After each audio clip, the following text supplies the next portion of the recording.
Hey there, Internet. Back with another episode of the Movie Club. We have Brandon, Chase, and James. And this month's Movie Club entry was Man on the Moon, starring Jim Carrey and directed by Miloš Forman. I got to tell you guys, the first time I ever saw this was when it came out in 1999 in theaters, and I was just like agog. I loved it. This is coming off of Jim Carrey doing The Truman Show. So it was the change from, not that I didn't enjoy Dumb and Dumber and Ace Ventura and all those, The Mask, but it was just interesting when he got to the Cable Guy, a little transition, then to Truman Show, which is a complete transition to this. And I love Miloš Forman. He did People versus Larry Flint, Amadeus, Hair, and of course, One Flew Over the Cuckoo's Nest. Just amazing talent. So I'm sitting in the theater and watching this movie, and it gets to the end. I'm like, oh man, this is great. Tony Clifton's on stage singing. They kind of show the crowd, and it cuts to the neon characters of the different comedians. And then the film just went black. I was like, no credits, just black. Lights started coming up, and everybody in the theater just sitting there going, legitimately looking around. It was a pretty packed theater because it was opening weekend. Okay, is this part of the movie? Is this like, I mean, it's total Andy Kaufman. Like, no credits were done. We did it all in the beginning when he was goofing off with the record, which is great. Yeah, and then all of a sudden the lights dimmed back down and the credits came up, and I'm like, was that because I had worked in a movie theater? I knew you could cue the lights and all that, and if you had enough of just black lead, that it could be like a gimmick. Yeah, no, it was a total fluke. That's kind of funny. And I was like, dude, this was like an awesome movie experience. Just the fact that, like, almost, and I know I don't believe in this stuff, but it's almost like Andy Kaufman was there just fucking with shit and like, yep, we're gonna get you guys. It just was perfect. So the movie was great. That accident added to it, and it's just been one of my favorite films. So when we started doing this, I felt like, you know, what's a lesser known movie that I feel like we can focus on that isn't goofy like Condor Man? So that's why I picked Man on the Moon. I am preparing myself for Condor Man at some point in time, so I know it's coming. Next time. It's an inevitability. I mean, okay, so it is funny because like watching this movie now, especially having it being made so many years after he passed, like it's clear that he was autistic, you know, like that's, I'm not kidding. Like that's really like what that was. No shit, Brandon. Well, no, but I'm just saying, like, if you ask my dad, who was a huge Andy Kaufman fan, he loved Taxi. He loved this movie and stuff, but like if you were to tell the generation that grew up watching Andy Kaufman today, they'd be like, you know, you can't convince them that's a real thing anyway. So it was just a funny observation watching that. But I forgot how good this movie was. I forgot how good Jim Carrey was. I forgot the amount of talent that just appears in this movie. Yeah. And it's also funny that it's shot at a time when some of these actors played themselves. Like, I also think it's funny that Danny DeVito was playing his agent while someone was playing him. That was, yeah, he didn't appear. He doesn't appear in it. No, I know, but I know that someone was on set that was cast. That was one of my questions, though, and I went and looked it up because I'm like, why wasn't Tony Danza in this? You had Mary Lou Henner, you had Jeff Conway from Grease, you had Alex. I can't remember his name. Do you remember the main dude, Alex on Taxi? Not off the top of my head. No, I know. You had Christopher Lloyd too in the movie. Yeah, so I wasn't Tony Danza, and I'm like, oh, dude, what did Andy Kaufman do? Did he fuck with him? Pull a huge prank? No, Tony Danza was on Broadway performing and couldn't get away time-wise. And I'm like, damn, that's a lot less interesting. Yeah, what a lame answer. No, but I'm like, that actually made me feel better. Like, okay, so Andy Kaufman wasn't a big dick, but okay. No, but Clifton was. Yeah. Oh man, I do think he was a hilarious guy. Like I do think like everything he did was way before his time. And yeah, I watching this movie made me, it was like, fuck man, this dude was hilarious. That's what I also appreciated watching it now, whatever, 20 some years later, and understanding when I watched it, it was just an enjoyable movie. I really loved it. I loved the comedy. It was like everything Andy Kaufman did was misunderstood, but now we were seeing it from his viewpoint. So we were in on the laughs from the beginning. But this time watching, I'm like, you know what? I see the story arc. I see the evolution of his comedy, and he didn't get it. Like, yeah, it was funny, but what's the point of being funny for two people? Versus when he does the Rockefeller Center, and it's just like everybody's in on it, and it's magical. And then he takes him to Milk and Cookies to continue. It's like he finally understood. And I know this is historic fiction, so to speak, and that yes, it's based on Andy Kaufman, but the Rockefeller Center, Carnegie Hall, Carnegie Hall performance happened before he was diagnosed with cancer. So like there's incidents, then whatever. But just that moment to me is the height of his comedy because it was just perfect. He took all those people, brought them into the joke, and then they became the kids, literally Milk and Cookies at the end. It's like, who doesn't want to revisit that time in their life? And it was perfect. And so seeing that evolution of he's funny, but he doesn't quite get it as an entertainer to the end where he's like, he's not necessarily just a comedian, like he had said earlier. He's an entertainer, and he's trying to get everybody in on the joke at that point. And I really love that, watching it from that viewpoint this time.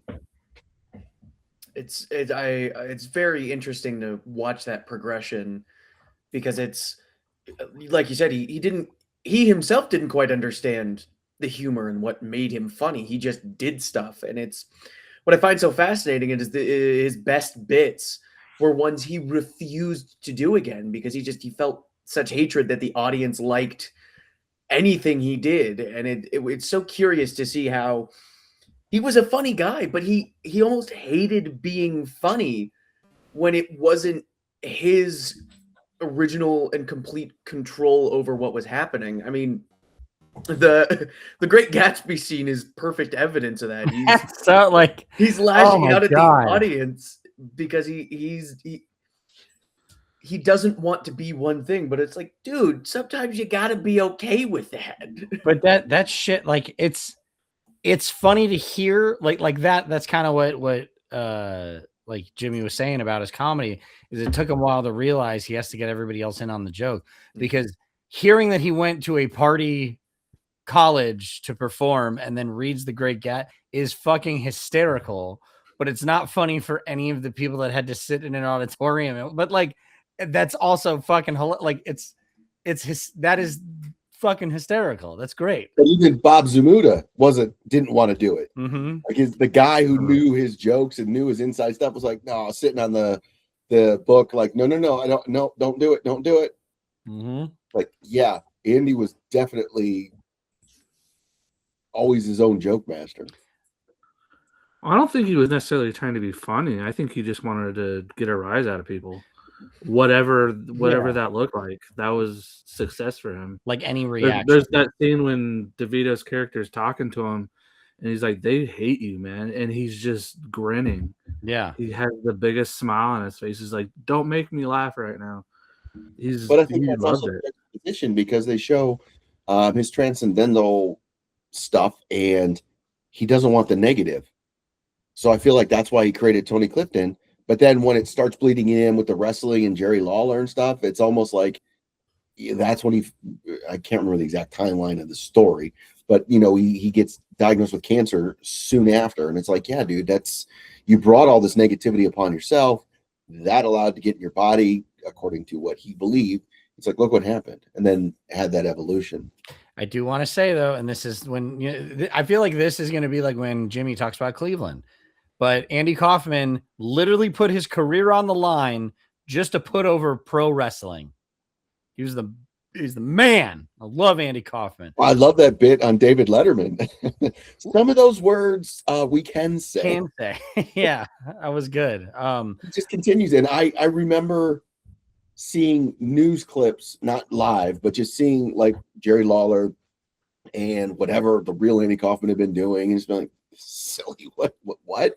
To now watching it and not knowing till that one scene where Danny DeVito as the agent's trying to say, you guys can never work together again. Yeah, you guys fucked this You're up. assuming it's Bob Zamuda, and then you're like, oh my God, Jerry Lawler was in on it the whole time? I read up on that back in the day, like, you know, about the movie, but they were good friends. Like they really got along, and that's beautiful. Yeah, and I mean, I thought it was cool too. It is funny though, like even at that time, I thought Jerry Lawler was old, but he was a lot older than he would have been there. But I love that they used him, and I love that they used Jim Ross as the announcer as well, which is just kind of cool for both of them to get some spotlight. But yeah, there's actually, I think if you look at the behind the scenes stuff, Jim Carrey pissed off Jim Lawler on set. Yes, I remember when they were making the movie, again, there was like, I get it. They're trying to mimic some of the things that happened in real life. But I remember the news report that Jim Carrey was taken to the hospital because he goaded Lawler into doing a pile driver. He finally did it, and then he hurt his neck, and it's like, I don't know. That's exactly what happened in the movie. Like, I don't. That lore adds to the movie for me, man. Like, I thought that was great. Yeah, but Jim, your line was "Come and get me." Yeah. But that's where Jim Carrey is born on the same day as Andy Kaufman. Really? I did not know that. January 17th. Yeah. Interesting. I know Jim Carrey put a lot into this role. I know he pissed off several people while filming it because he was, you know, refused to break character. But I think that shows in this movie too. Like, he really understood that guy by the time he was in front of the camera. I love the movie so much because I think it's such a rarity that as you're watching a movie, you can watch someone's performance and think there's no one else that could do it like this. 100%. Yeah. When you're watching Jim Carrey, you're like, there's no one else that could do this. Yeah. And that's again where I think the Academy, just whatever they hate about him, it's like, dude, okay, if he didn't win, he didn't win, but you didn't nominate him. Are you kidding me? Like, he won the Golden Globe. That's ridiculous to me.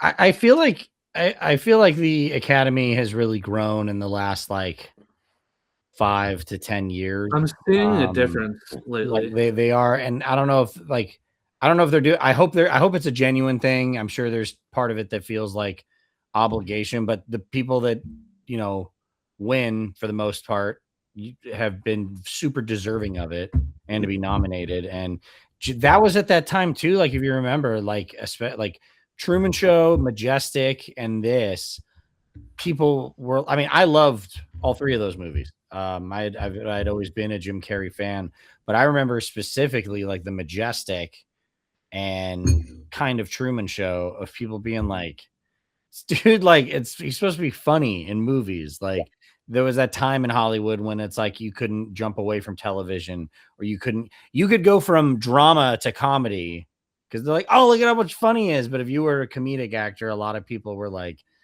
okay, calm down, serious man. And now it's, the industry seems a little more, you know, flexible with who does what where, which I like.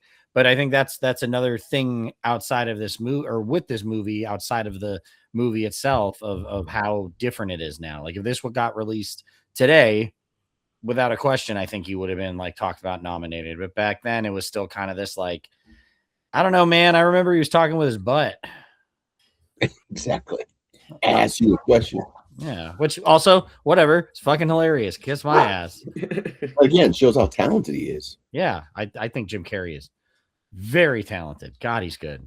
But yeah, some of the other people appearing in this was cool. Like, you know, Letterman playing Letterman, and then even the people that just made appearances, like Norm Macdonald, and the SNL skit. I saw him though. I was like, I want him. I remember watching it, thinking how much I could see Norm Macdonald in him. You could tell that's where Norm pulls a lot of who he is. You know what? I thought about that. I thought about that when he was in that scene, as I was like, man, he's now playing a person on SNL, like with a guy that I don't know. I just think there's a lot of cool things in this movie, like the dynamic of who they filmed it with. And go ahead. That was the Friday nights show, wasn't it? Oh, you're right. That wasn't David. Well, and I thought when I'm watching, I'm like, I wonder if that's Michael Richards in real life that Norm Macdonald's playing. And we know from his own history that he's gotten a little angry when things didn't go well. So I wonder if he just blew up at Andy being like, dude, read the fucking cards. I liked all the cameos that I looked up. Like you just mentioned Fridays. The guy that plays the director in that is Bob Zamuda. Yeah. I didn't know that one, but I knew he shows up at the funeral. And then in the beginning, I thought it was so funny when the dad tells him, you got to perform in front of people. You have to perform in front of people. Well, I mean, listen, that's what So I was he talking drags about. his sister in there, and closes the door. That girl was Andy Kaufman's granddaughter. Really? Really? Oh, Yeah. awesome. I found out that he had a kid with some girl from high school. Oh, wow. And put her up for adoption. Really? She never met him, but she eventually found out who her biological family was. Get out of here. That's crazy. And so they reached out and they became real close, and that's how the granddaughter ended up in the movie. Wow. That is a story I did not know. No. Wow. Damn. Interesting. Hold on. I'm trying to see who he's credited as. Norm Macdonald. Come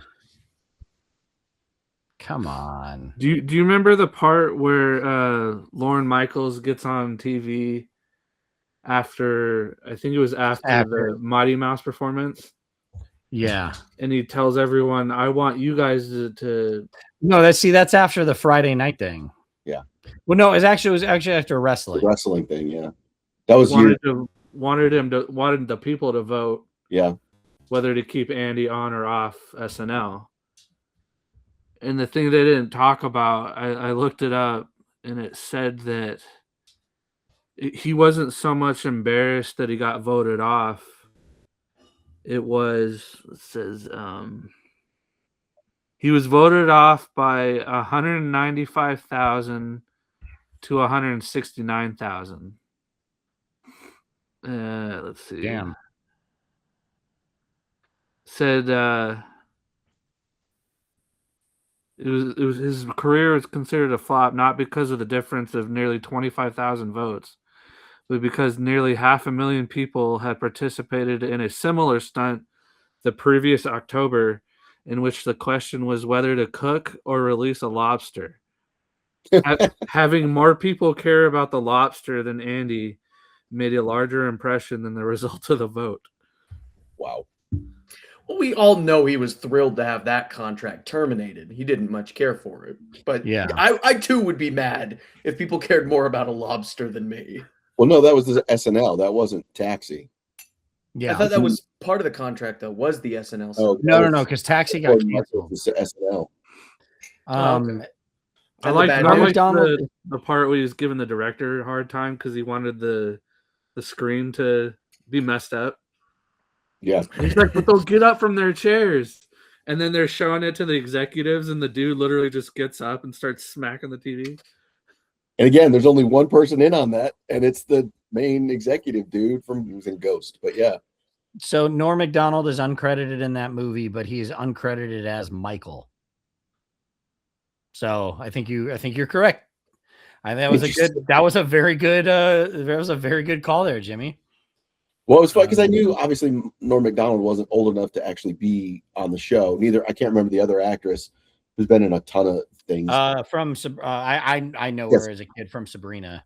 Yeah, so I knew those two weren't young enough to be, or they were too young to be on that show at the time. And I knew it was Larry David somewhere, and I'm like, I wonder if they didn't come back because it was just so horrible. You are correct.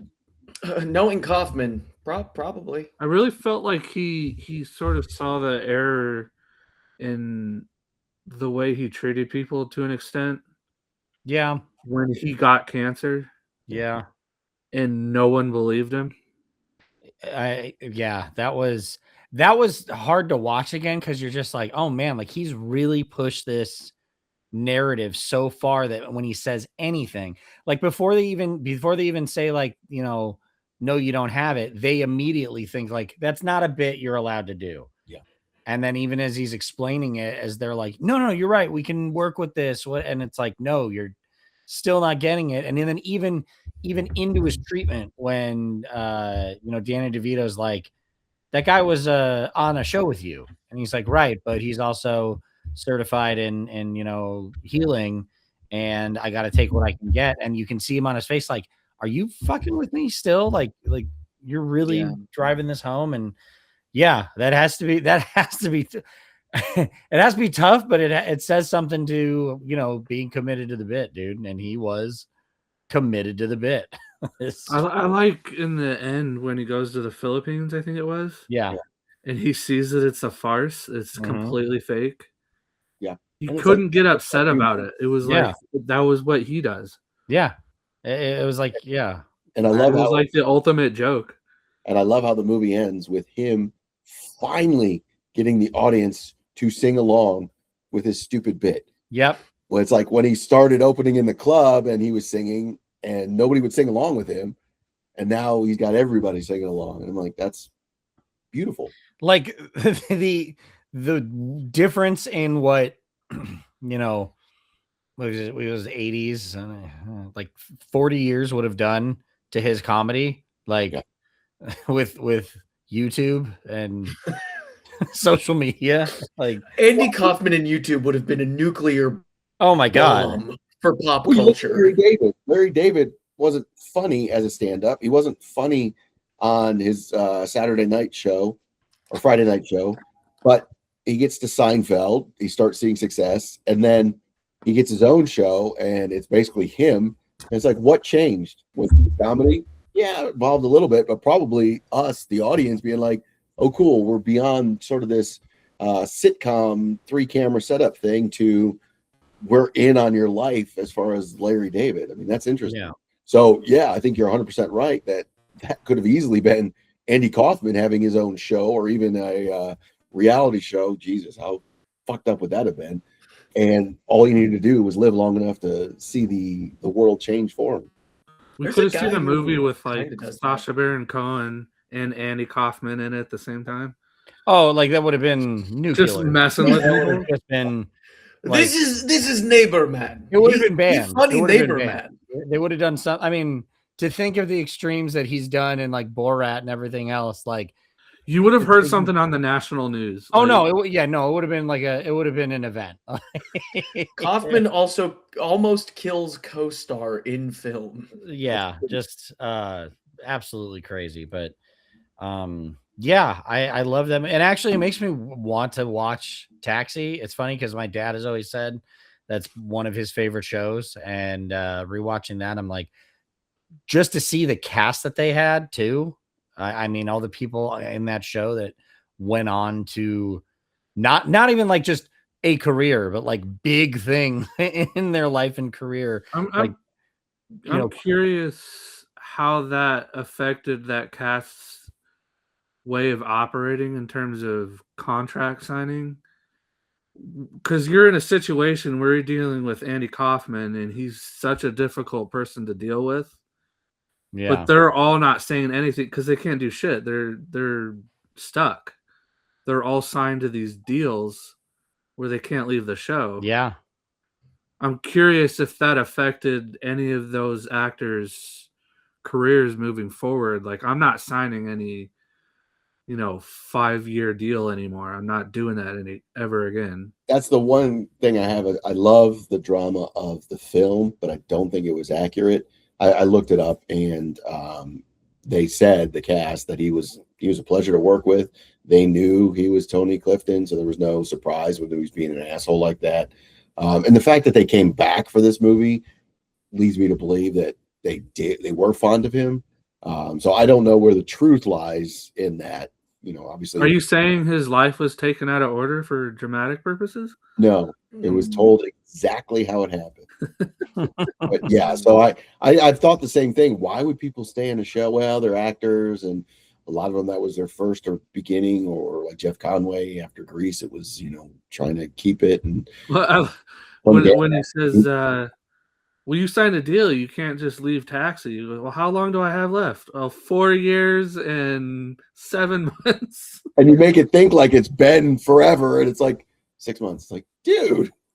Or my favorite simple joke is when he first meets Danny DeVito as the agent, and he puts the little thing on his nose. That's what I was gonna say. The little moments. Oh yeah, he's like, I don't like cheap gags. And then he moves it to the other side. Yeah, it's so like, good. And he's like, oh, here. And in the future, I'm gonna sell it as worn by Andy Kaufman. I like the little moments where they were trying to show who he was. Yeah. But he was still, at least to some degree, trying to fuck with someone. Oh yeah.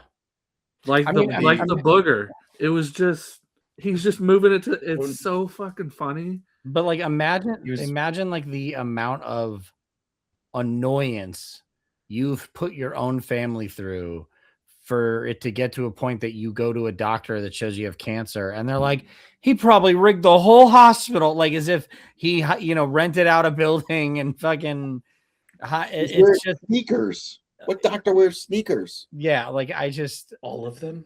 Yeah. Yeah, also that in LA. I don't know. It's funny. It's almost on the reverse side of that now you're like, oh my God, like, dude, this isn't funny anymore. Like, stop, which just goes into how good of the movie was. That's one thing I like, though, that he had that tension with his family. But when he did the Carnegie Hall scene, and again, it's for the movie, I don't know what really happened. His brother is the one who acts like the doctor coming on stage to make sure that the old lady's okay. And it's like, cool, he's let his family in on the joke now, and they're part of it. And I'm like, I really appreciated that. I'm sure there's some truth to that. Did you talk about George Shapiro being in it? I didn't know. No, the actual agent. He's the one that tells Andy he has to let him go, right? That's him. In the beginning. Think so. I only really remember the lineup, the one pew at the funeral, which was the actual Bob Zamuda, the actual. The brother and sister were there too, I think, right? And I can't remember who the other one was that we already talked about. Yeah. Jerry Lawler shows up at the. Yeah. Well, I mean, he's a character. He plays himself. So.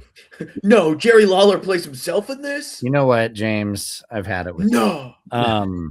I think Lorne Michaels plays himself too. Well, somebody we haven't talked about, and I know we all have our opinions about her. Courtney Love was, in my opinion, an amazing foil to him, especially when the setup, what was it, Memphis with the wrestling before Jerry Lawler got involved, and he used her, and she got in his face about it. And it's like, I thought she did awesome in People versus Larry Flint, and I thought she did awesome in this. I'm not a big fan of her or her music, but I think as an actress, I do enjoy her. I was going to say I'm not a fan of hers, so she does do good in those two movies, but to me that bar is very low. So yeah, a little bit. I sort of got a bit of an intimidation factor when it came to Kaufman. You just never knew what he was going to do. That's fair. There was something sort of, I guess, he made you kind of nervous. At least that's the vibe I got. So that made that moment, like you said, when she got into his face. Yeah, that was someone who didn't buy into the bullshit. Who didn't? Yeah, you don't scare me. Yeah, and I thought it was like being used. Yeah, yeah. No, I mean, like you said, not a big fan, but she does do good. You have to give her credit where credit's due, and does a good job in this movie as well. But and her reaction when Kaufman sits everyone down and tells them he has cancer, I think she's the first one to recognize he's not lying through his teeth. Yeah, and her reaction is so visceral. Yeah, yeah. You ever notice when he's telling someone anything, they have to sort of just stare at him. They have to stare at him. They're searching for it. Mm-hmm. Well, that's what I love in that scene with that revelation where you have Danny DeVito and Paul Giamatti, and they're like, "Better tell me the truth. Is this a bit? Is this for real? Is this a bit?" And Paul's like, "I didn't do anything. I didn't." They're both reeling from, is this the truth or not, to, one of our good friends has cancer. Yeah. And this is great. Two great actors, obviously, but it's funny because it's like, that's exactly what Andy Kaufman created. You don't know. Is that Paul Giamatti's second? That'd be a second movie with Jim Carrey, but he doesn't interact with him in Truman Show. Isn't Paul Giamatti in the booth? Yeah. Yes. That's crazy. They were in a movie. They're in two movies together, but one they probably never saw each other on set. Yeah, you're right. because he would have stayed in character, Jim Carrey. Was there any truth? I couldn't find anything on his actual funeral. Was there any truth to that? The bouncing ball. Well, just forcing people to sing along in the video and everything. Forcing? That's harsh, dude. Yeah, Kaufman got out of the grave and held everyone at gunpoint to sing. No, but you can see their reluctance. They're trying to be sad and upset about it, and he's like, You're gonna put your arms around each other and you're gonna fucking sing. Sing, God damn it. The only thing I see is that due to suspicion that the death was a prank, some attendees, including Carol Kane, reportedly poked his body in the open casket to ensure it was real. That is bold. That's pretty fucking. Can I say too? You see a lot of dead bodies, obviously, in movies and everything. That looked real. Yeah, his body in that coffin. Yeah, I don't know if it was makeup and prosthetics or what, but it looked fantastic. He looked. No, they just exhumed Kaufman's corpse. Wow, that's James. Wow, brutal. James. Well, no, you're right. He didn't die, so they used the original Kaufman. Yeah. It says a half-hour service included speeches from his parents and sister. A tape of his Saturday Night Live appearance was played. Yeah. Fred Blassie was there. Nope, I don't think so. So, anyways. Well, if they played the SNL bit of him singing, then maybe they did join along. Yeah, maybe they sang along with his sing along from singing along. But no, man, that was a great fucking pick. But that's what's cool is it was, I don't know, 10 years ago or something. Something came up about Andy Kaufman, and it still was like, is he really dead? And it's like, that's awesome that it still continues. I heard that they're doing a Tony Clifton movie for Netflix, and it's supposed to be Tom Segura playing Tony Clifton. That was a couple years ago. I heard that at this point, so I don't know if it's still being done or moving, but I heard that was something that was happening.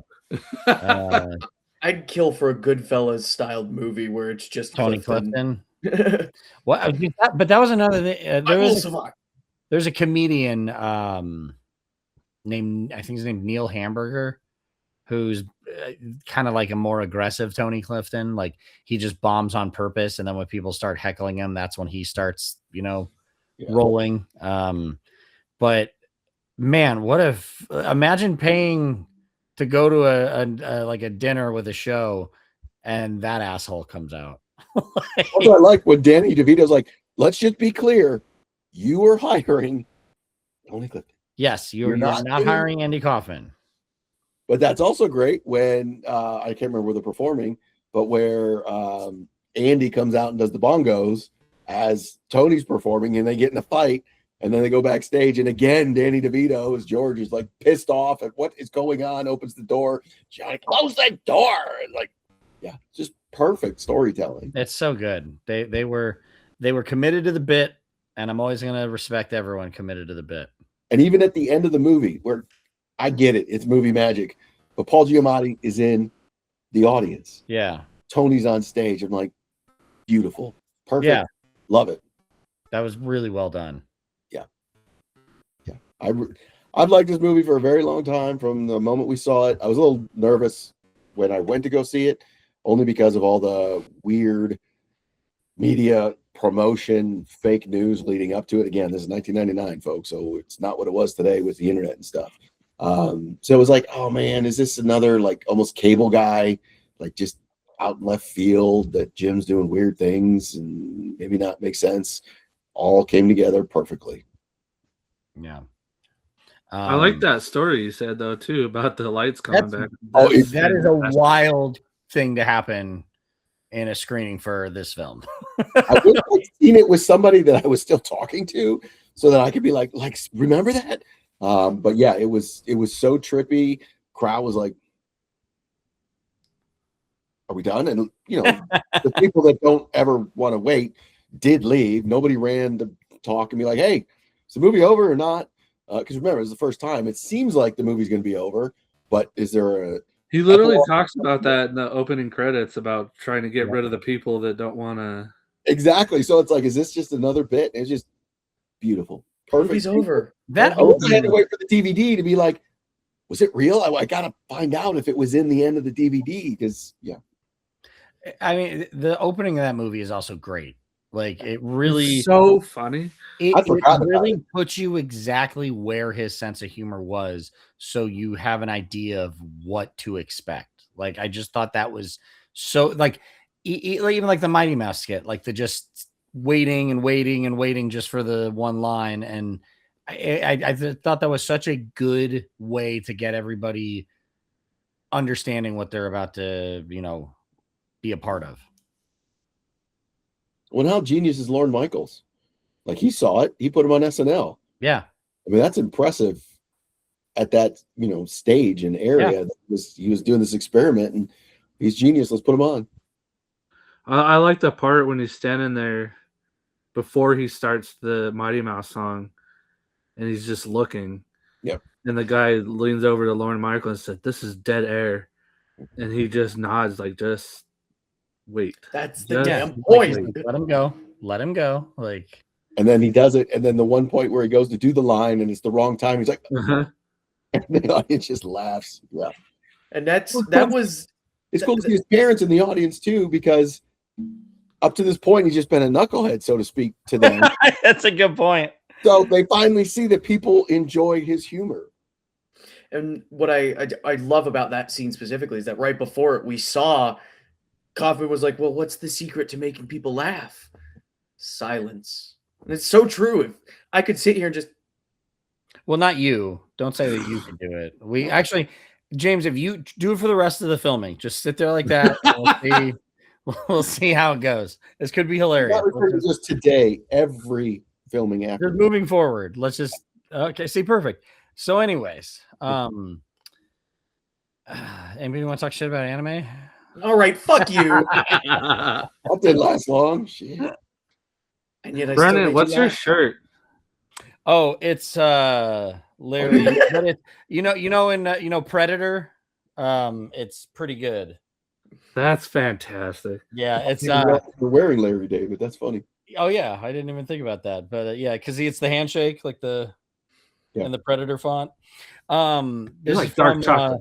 Yeah, I'm like guy on Instagram. I think he had to change his name on Instagram to Microwave Salad, but the name of the clothing brand is Meth Syndicate. He does some really fucking hilarious shirts. Offensive too, but hilarious. I almost bought one this week. I didn't catch it in time, but it's the McDonald's M, but it says Morrissey. It's fucking, I think that's hilarious. Because he's a vegan. Among other things. But yeah. Any other Man on the Moon chatter? Because I'm very curious at what comes next. Well, I do want to point out we are filming on Easter, and I watched 2 movies. One was Life of Brian, which I just always think is I am not the Messiah. funny around this time. And then another really good Easter movie called Rise of the Guardians. The Easter film, Rise of the Guardians. Yeah, it I works. don't think Brandon's gonna let this one go. Because it only works on Easter. You always give me It's a shit big when I try to point. rile up Jimmy. Now here you are doing it, man. I know. I don't understand. Because he's wrong. It's an Easter Why in movie. this holiest of holy days are you Brandon, Or- you're trying to rage bait the rage baiter. It's not gonna work. Are you turning a little orange? No, not that guy. I Yeah, will not in the Strait of Hormuz. Fuck you. I have the greatest film collection. I saw Melania. Does that count as a horror movie to watch on the weekend? yeah. I can't- Not see it. I did not. I will not. Sorry. But anyway, just want to point out Easter film, Rise of the Guardians. It's a good Easter I movie. see the actual Easter movie Hop with James Marsden because James Marsden is perhaps one of the best actors against inanimate objects that I've ever seen. You know what? Actually, yeah, really. He If I had a nickel. I love better that he better have a scene with Rocket in Oh the next Avengers movie just to keep up the cadence of acting with things that aren't there. It's got to be a complete CGI 180 animal though. characters. Yeah. He's got to hate Rocket. He's going to be like, what the fuck are you? Well, plus he's Cyclops, so yeah, that works. Yeah, that'll be fun. So, Chase, it is your turn to pick for the month of April for the movie club. Without further ado, If he hadn't picked Mickey 17 originally, I would be shitting my pants right now. Now I'm only half and half. Please tell me. It's the cool thing about not being something in that'll make a my studio father anymore hate this. is that if you do shit said pants, it only affects you. I'm wearing my brown pants. Fair point to There's 1,000 ships, sir. What do we do? We're in smell-o-vision. all right, so Jimmy made us guess last time, so I'm gonna make you guys guess too. Okay. It's from the 80s. That makes me feel better. Okay. Oh man, Jimmy's like, I don't care what it is now. Well, James kept being like, he's gonna pick Barry Lyndon. I'm like, no. He's gonna do Friday the 13th, part 4. It's sci-fi. Or part 5. Science one word fiction, isn't Jason. 80s. Science fiction. Is it weird science? Ice Pirates, is it? It's what? Ice Pirates. No. Okay, good. You don't even know that one. Is weird science 80s or is that early 90s? That's 80s. Weird science. No, that's 80s. Yeah. Is it not? Was is it Time weird? Bandits 80s? Yes. Yes. What about Brazil? Yes. Is it a Terry Gilliam film? No. Damn. His reaction, James just keeps bringing him up. I'm like, I was like, his Give it a reaction shot. in 12 Monkeys? I don't think so. Is it Back to the Future Part 2? But only the scene where he says, ooh la la. Is it Ridley Scott? It is a director known for rather Blade Runner. graphic violence. Paul Verhoeven. Tarantino? RoboCop. we were watching RoboCop. Is it Judge Dredd? That was No, like- That was it's 90s. it's more bizarre than RoboCop. it's not Paul Verhoeven. There's somebody more violent than him. No. More bizarre than RoboCop from a violent 80s director. Was He's Demolition also Man known. comedy? I hope this doesn't give it away, but he's known for doing rather aggressive, I would say, sexually explicit material. Well, this will be a fun watch for James and Jimmy. Is it Ron Jeremy? Is Ron Jeremy involved? Yes, we're watching Deep Throat. Okay. Well, he was in Orgasmo, so I get it. I don't think he was in Throat, dude. That's bad. Has Are he, we is, over he, it? is the director or actor in it known for any other big movie in the 80s? The director Or actors in it known for anything Wait, else? you said sexually explicit? he's known for doing the sex scenes that he chooses to include are usually a little more graphic than Cherry 2000. Is it David Lynch? No. No. I don't. Are we over this, or do you want more clues? No, I want more clues. I want to get there. Is it The Shining? He recently appeared as an actor in a movie that. Oh, we're watching a Cronenberg film. Oh no. Hold on. Is it The Fly? No. Damn it. That was the one I liked. I don't know. I don't think I know any other Cronenberg. Right. Oh, wait a second. Hold on. I'm so excited for this. Is it The Fly? I just guessed that. You just guess it. Oh, okay. I Scanners. didn't hear you. I was researching, Brandon, so I didn't hear your pay guess. attention, Brandon. Pay attention. It Brandon. is David Oh, Cronenberg, hold on, guys. I've 1981. had James muted. Let me Scanners. mute him. I didn't realize he did Scanners. Interesting. Hold on. So what are we watching?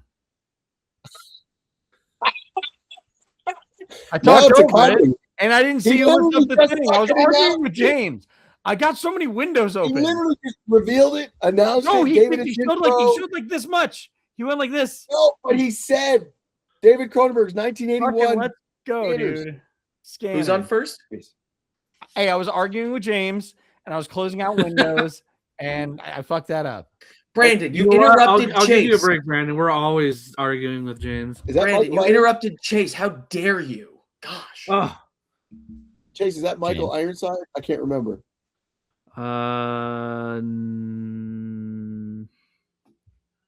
Yes. Yeah, I love him. He's Chester in the original Top Gun movie, but he shows up in some weird ass horror films. I love that dude. This is one of them. Yeah. I haven't seen this in forever, so it has been quite a while. This will have to be another one I watch when my wife is not home, because she will not want to hang for a minute of this. Come on, not a fan of body horror? Like gross body horror with 1980s special effects. I'm just disturbed that Cronenberg has done sex scenes. That's terrifying to me. I was like, I can't remember a specific sex scene in this one though. No, not necessarily this one, but I mean, he did Crash, right? Yeah, he did Crash, not the Andy Newton later one. The Bandicoot. There's like two different Crash movies. One that's definitely Cronenberg, and then there's one that got nominated for a bunch of Academy Awards and had an ensemble cast. Brendan Fraser. Terrible. I enjoyed it. Michael Pena, his scene with his daughter in that movie, breaks my heart every time. I don't know. I feel like okay, this is gonna come out so weird. It's what your sex tape? I don't even know if I can say this in a way that's gonna make sense. Like, Crash to me is like the dramatic version of movies like Love Actually. Okay. I think I know what you mean. It's an ensemble cast with a movie made to just make people feel it's so on the nose and obvious. Yes, that it's like, but like they're like, what if we did Valentine's Day or Love Actually, but made it dramatic? That is what Crash is to me. So you don't like Traffic? No, I hate Traffic. Traffic sucks. Wow, you hate these kind of movies. So Dazed and Confused. No. I mean Traffic in general. The movie Traffic. Traffic. Well, yeah. But I don't know. I Crash was just not. It didn't hit the. It felt forced. Which Traffic movie? Oh, the Steven Soderbergh. Yeah. You don't like that movie? It's just 3 hours of guys sitting in traffic. That's what I'm saying. Brandon doesn't like it. He doesn't like those kind of movies. No, I don't like Traffic. Like, yeah, he just said he hates Traffic. There's two versions. Yeah, no, I don't like Traffic 2. Because the Traffic that was made in America was a remake of another foreign film, so he hates both those movies. No, I don't like Traffic. Wow. I know you don't have to keep repeating it. We get it. Yeah, Brandon, we get it. You don't like the movie. No, I just don't like Traffic. Gosh. You didn't hear him. He was muted, but he also hates Batman and Spider-Man. So I don't. I never said that. And his favorite Spider-Man is Scarlet Spider. Yeah. He totally said that. Loves Ben. Like father, like son. Just troll family over there. Just trolling everybody. What's your movie that you're watching? What Easter movie you're watching? Rise of the Guardians. Go like this. Just go like this, like you're holding a bat. No. Because I'm going to put fuckface at the bottom of it. You're going to what? Put fuckface at the bottom of it. I would make that my trading card anyways. What are you talking about? No, you're Billy Ripken. You're not the good one. Any of the good ones. Just Billy. Exactly. I love this. No. Yeah. I'm not gonna. I don't know what he's trying to do here, but I've known Jimmy for too long that if he tells me to pose for something, that even if it's going to be used for something, he's going to make a fun one. All right, Brandon, look cool. I'm good. You don't do anything I ask you to do. Shit. God, I hate this guy. Although I will say, one time Rainbolt, he sent me a picture of himself at the Alamo Drafthouse, and they had some display for one of the Star Wars movies coming out. And he said, "Hey, put a lightsaber in my hand." And I did. But then I put a dildo in his hand in the next one. Yeah. I knew it. And I'm like, yeah. His daughter was over 21. But I sent it to them too. And he's like, fucker. And I'm like, it's like, oh, I have his new contact photo. So now we know that Photoshop is my father's most favorite human tool ever created. James, when you were a wee one and we were doing a different nerd site, the amount of times it'd be like, how do you guys like this one? And it's one of us having a shirt that says something stupid or doing something. And I'm just like, it was this face swap. I don't remember who had what. I think you had Frankenstein. Brunty had something, and I took the images off the shirt because it just looked so perfect. And I put those on your faces, and your faces on the t-shirt. Yeah, that was a good one. It was quite an accident, but I was like, dude, this just happened perfectly. Hey, when it works, it works. It did. Is now time to cut it? I think so. There we go. Well, thanks for watching the book club. I know the last half hour was not book club or movie. I keep calling it book club, movie club. Let me read my I've movie. been reading more.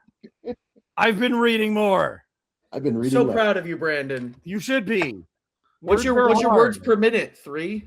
Yeah, it's not. Doesn't matter. The point is, I finished it at some point. Took you what, a year? Words per minute. That's 3 words right there. That's why he reads comic books. There's pictures. Yeah, duh. And there's only 3 words on each page. Thank you. So you're getting through a page a minute. There are sometimes you turn a page on a comic book and you're like, "Holy fuck!" Like, why are there so many words on this page? Why do you think I don't like Watchmen? Like, Jesus Christ, dude. And you're like, "Fuck." Every so panel. good. Mom, It's I finished so another good. page. Put a star on the fridge. Well, thank you for joining another edition of the Nerd Alert Movie Club. So you have a month now to watch Scanners if you choose to do so. That'll be our next topic of conversation. Yeah, probably don't eat any food while you watch it. I would say yes. Go light on the snacks. No children there either. Or fuck it, bring some children and be like, time to grow up. Dude, this is an 80s film. We watched that shit way too young. Yeah. Oh, I watched so many things younger than I should have, and that's why I'm so kick-ass. We could double feature with like Last Unicorn. That's why I kick so much ass, guys. But yeah, make sure to like and subscribe and do all the fun stuff. And we appreciate you guys. And until next time, have a nerdy week.